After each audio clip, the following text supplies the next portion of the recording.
तर परळीमधील व्यापारी महादेव मुंडे यांना न्याय मिळावा याकरता त्यांचं मूळ गाव कन्हेरवाडी आणि सासर भोपळा गावचे ग्रामस्थ आज रस्त्यावरती उतरणार आहेत। महादेव मुंडे प्रकरणाचा तपास सीआयडी किंवा एसआयटी कडे देण्याचे आदेश सरकारने द्यावेत अशी मागणी रास्ता रोकोमध्ये करण्यात येणार आहे। या रास्ता रोको आंदोलनामध्ये ज्ञानेश्वरी मुंडेंसह त्यांचे कुटुंबीय तसेच मराठा आंदोलक मनोज जरांगे पाटलांचे समर्थक, ऑल इंडिया पॅन्थर सेनेचे राष्ट्रीय अध्यक्ष दीपक केदार, महादेव मुंडे हत्या प्रकरणात ज्यांचा जबाब घेतला ते विजय सिंह उर्फ बाळा बांगर यांच्यासह विविध सामाजिक संघटनांचे कार्यकर्ते सुद्धा या आंदोलनामध्ये मोठ्या संख्येने सहभागी होणार आहेत।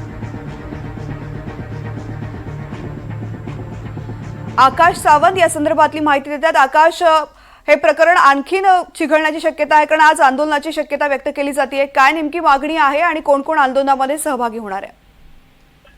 नक्कीच तृप्ती, आज परळीतील कन्हेरवाडी येथे ज्ञानेश्वरी मुंडे यांच्या माहेरच्या आणि सासरच्या लोकांनी एकत्र येत पती महादेव मुंडे यांच्या खून प्रकरणातील आरोपींना अटक करा व एसआयटी सीआयडी स्थापन करून या प्रकरणाची चौकशी करा आणि आरोपींना तात्काळ अटक करा या मागणीसाठी ग्रामस्थ एकत्र येणार आहेत।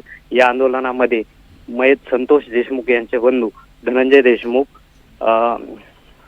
ऑल इंडिया पॅन्थर सेनेचे दीपक केदार यांच्यासह अनेक मान्यवर व विजय सिंग ज्यांनी वाल्मिक कराडावरती आरोप केले होते ते विजय सिंग उर्फ बाळा बांगर देखील या आंदोलनात सहभागी होणार आहेत। आणि विशेष म्हणजे ज्ञानेश्वरी मुंडे देखील आणि मुंडे कुटुंबही या आंदोलनामध्ये सहभागी होणार आहे। सकाळी 11 वाजता कन्हेरवाडी येथे हा रस्ता रोको होणार आहे।